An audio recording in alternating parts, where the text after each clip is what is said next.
And you think back to the 1960s when folks like Dr. Martin Luther King Jr. rallied those in the South and had events where there may have been 100 folks prayerfully assembling, and there were those who attempted to shout them down. There were those who attempted to take fire hoses to shoot at them, and dogs. There were all sorts of things that occurred. I never thought we would be at a point where, standing up for this truth, we have people attempting to shout us down and silence us, but that's where it's at. Remember that.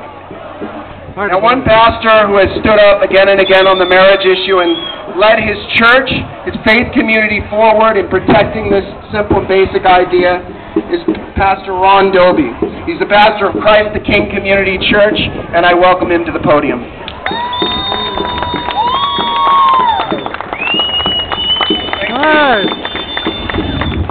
Well, I am a pastor, and I'm used to preaching, so I'm going to kind of do a shortened sermon, and I always give my messages a title, and the title is The Power of Marriage. The Power of Marriage. And the Bible says that marriage is a good thing, but after 25 years plus in ministry, I've discovered that marriage can be a good thing.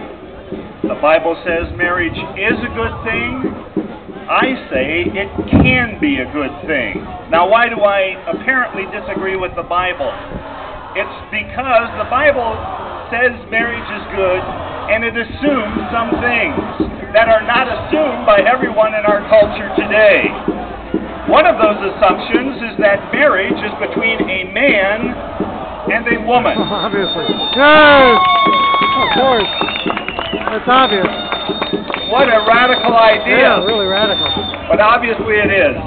So I'm glad that you are radicals this morning, radical enough to believe that marriage is between one man and one woman. I believe also that the Bible assumes that people who got married back when the Bible was written were people of faith. They had the same spiritual DNA. They believed in a God who was just, a God who was loving. They believed in that God, and they made a commitment to that God. And because they had the same spiritual DNA, they could agree on a lot of other issues, like finances and family.